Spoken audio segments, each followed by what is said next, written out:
அணியின் தொடக்கமாக எப்படி பார்த்தாலும் இன்றைய தலைமுறையினரில் தமிழர் மரபை கட்டி காப்பவர்கள் ஆண்களே அப்படிங்கிற தலைப்புல பேசுவதற்காக ஆர்த்தி கணேஷ். உழவு எங்கள் தொழில், அறுவடை எங்கள் திருவிழா, பொங்கல் எங்கள் மரபு, வேஷ்டி எங்கள் கலாச்சாரம், ஒழுக்கம் எங்கள் சுவாசம், மண் எங்கள் கடமை, ஏறுதழுவுதல் எங்கள் வீரம், பெருமைகளை கொண்ட என் தமிழ் அன்னைக்கு முதற்கண் வணக்கம். இன்றைய இளம் தலைமுறையினரின் தமிழர்கள் மரபுகளை கட்டி காப்பவர்கள் ஆண்களா பெண்களா என்ற தலைப்பின் மூலம் எமது கல்லூரியின் சார்பாக வணக்கத்தை தெரிவித்துக் கொள்கிறேன். நடுவர் அவர்களே, கடவுளின் உன்னத படைப்பு தான் நடுவர் அவர்களே ஆண்கள். பெற்றவர்களுக்காக தன் கனவையே தியாகம் செய்பவர் தான் ஆண்கள். மனைவி மக்களுக்காக ஆயுளையே அர்ப்பணம் செய்பவன் தான் ஆண்கள்.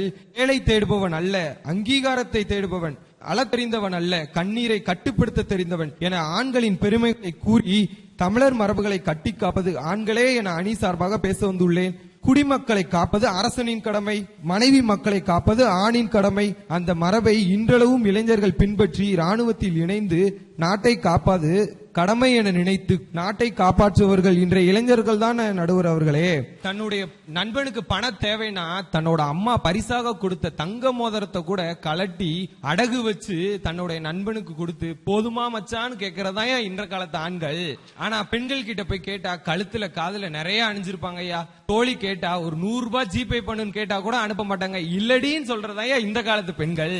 விருந்தோம்பல் அந்த காலத்துல இருந்து இந்த காலத்து வரைக்கும் தமிழரோட மிகச்சிறந்த மரபே விருந்தோம்பல் தாங்க ஐயா. சொந்தக்காரங்க வீட்டுக்கு வந்தாங்கன்னா சிரிச்ச முகமா வீட்டுக்குள்ள கூட்டிட்டு போயிட்டு அவங்களுக்கு வாய்க்கு ருசியா சமைச்சு போறதையா விருந்தோம்பல். ஆனா இந்த காலத்து பெண்கள் சமைச்சாயா போடுறாங்க, பிரியாணி தான் ஆர்டர் பண்ணி கொடுக்கறாங்க. எந்த பெண்கள் ஐயா சமைச்சு கொடுக்கறாங்க வீட்டுல? விருதுநகர் மாவட்டம் ராஜபாளையத்துக்கு அருகில் உள்ள புனல்வேலி என்ற ஊர்ல இருந்து வந்திருக்கேன் ஐயா. நான் நெசவாளர் குடும்பத்தை சேர்ந்தவன். இன்னைக்கும் நாங்க ஊருக்கு போனா எங்களோட நெசவு தொழில் அழிஞ்சிடக்கூடாதுன்னு ஒவ்வொருத்தவங்களும் நாங்க தறி நெய்வோம், பாவு பிணைப்போம், எல்லா வேலையும் செய்வோம் ஐயா. இன்றைக்கும் நாங்க எங்களோட தொழிலை மாறாமதையா செஞ்சுக்கிட்டு வரோம். காலையில 5 மணிக்கே எந்திரிச்சு வீட்டுல வாசல் தெளிச்சு கோயில் குளத்துக்கு போயிட்டு வந்தாங்க. ஆனா இந்த காலத்துல திருச்செந்தூர் செந்தில் ஆண்டவருக்கும் பழனி ஆண்டவருக்கும் ஐயப்பனுக்கும் தான் காலையில குளிச்சுட்டு ஆண்கள் தான் ஏன் மாலை போட்டுட்டு விரதம் இருக்கிறாங்க. குடும்பத்தோட நலனுக்காக ஆண்கள் தான் ஏன் போராடுறாங்க. இந்த காலத்து பெண்கள் எந்திக்கிறதே 7 மணிக்கு தான் ஏன் எந்திக்கிறாங்க.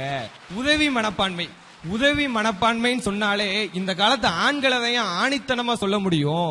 ஒரு ரோட்ல போற போது ஒரு ஆக்சிடென்ட் நடந்துச்சுன்னா முதல்ல வந்து நிக்கிறது இந்த காலத்து ஆண்களா தான் இருக்க முடியும். ஒரு கர்ப்பிணி பெண்களுக்காக இருந்தாலும் சரி, உடல்நிலை சரியில்லாதது காரணத்துல ஒருத்தங்க அட்மிட் பண்ணாலும் சரி, கைய நீட்டி என்னோட ரத்தத்தை எடுத்துக்கோங்கன்னு முன்னாடி கொண்டு வர்றவன் தான் இந்த காலத்து இளைஞர்கள்.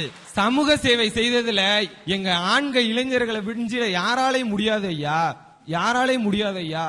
மருத்துவத்துறையில நாங்களும் சாதிப்போம்னு சொல்லிட்டு தான் இன்னைக்கு நர்சிங்கும் பசங்க படிக்கிறாங்க ஐயா. அந்த காலத்துல இருந்து இந்த காலத்து வரைக்கும் சிற்பிகள் சொன்னா ஆண்களை மட்டும் தான் சொல்ல முடியும். தமிழ்நாட்டு சிற்பத்தை விட யாராலும் செதுக்க முடியாது ஐயா சிற்பத்தை. ஒயிலாட்டம் கேள்விப்பட்டிருப்பீங்க நடுவர் அவர்களே. தேரோடும் எங்கள் சீரான மதுரையிலே ஊரார்கள் கொண்டாடும் ஒயிலாட்டம். ஆண்கள் காலில் சலங்கையை கட்டிட்டு கையில கர்ச்சீப் வச்சுக்கிட்டு தலையில கலர் ரிப்பன் கட்டிட்டு அந்த காலத்துல இருந்து இந்த காலத்து வரைக்கும் ஒயிலாட்டம் ஆடுறது ஆண்கள் மட்டும்தான் ஆடுறாங்க. ஒரு திருவிழா திருமணம் வந்தாலே அதுல ஒயிலாட்டம் இல்லாத ஊர்களே பார்க்க முடியாது ஐயா. நம் பாரம்பரிய மரபுகளை ஒயிலாட்டம் அழியக்கூடாதுன்னு இன்னைக்கு இளைஞர்கள் தான் பாடுபடுறாங்க. இந்த காலத்து ஆண்களும் அழகுந்தான்னு தருமபுரியை சேர்ந்த விவசாய குடும்பத்தை சேர்ந்த பிரசாந்த் என்பவர் மங்கோலியால போய் உலக சாதனை படைத்து ஆனழகன் என்ற பெருமைக்கு ஆண்களும் அழகானவங்களும் தான் சொல்லியிருக்காங்க இன்றைய இளைஞர்கள். அந்த காலத்துல எல்லாம் 100 ரூபாய் சம்பளம் வாங்கி 20 ரூபாய் சேமிச்சு வீடு வாசல்னு கட்டினாங்கய்யா.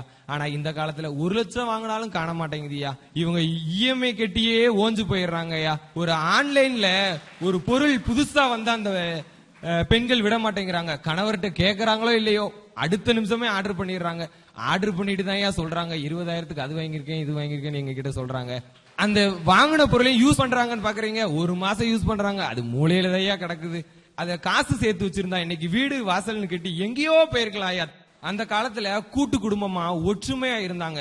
ஆனா இந்த காலத்து பெண்கள் கல்யாணம் முடிச்சு அடுத்த நிமிஷமே தனி குடத்தனம் தான் முடிவு பண்ணி தான் தாலியே கட்ட வராங்க. தனி குடத்தனம் கூட்டிட்டு போறாங்க ஐயா. கூட்டிட்டு போயிட்டு ஒருவேளை சாப்பாடு கூட உருப்படியா போட மாட்டேங்கிறாங்க ஐயா.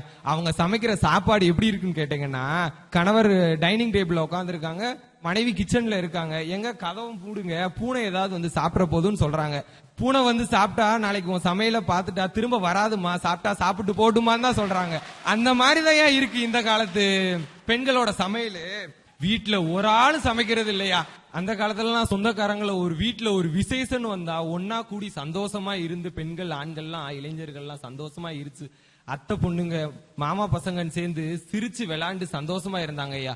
ஆனா இந்த காலத்து பெண்கள் ஒரு விசேஷம்னா கூட்டு சேர்ந்து சந்தோஷமா இருக்கிறது இல்லையா? போட்டோ எடுத்து செல்ஃபி எடுத்து இன்ஸ்டாகிராம் பேஸ்புக்ல போட்டா எவ்வளவு லைக் வரும், அதுலதான் ஏன் சந்தோஷம் இருக்குன்னு நினைக்கிறாங்க தான் இந்த காலத்து பெண்கள் நினைக்கிறாங்க ஐயா. தமிழ்நாட்டுக்கு தேவை நல்ல நிலைமை, அதற்கு தேவை ஆண்கள் நிலைமை என நடுவர்கள் அவர்களே, நீங்களும் ஒரு ஆண்தான். ஆண்கள் அணிக்கு தீர்ப்பை கூறுமாறி வாய்ப்பளித்த அனைவருக்கும் நன்றியை தெரிவித்து விடைபெறுகிறேன்.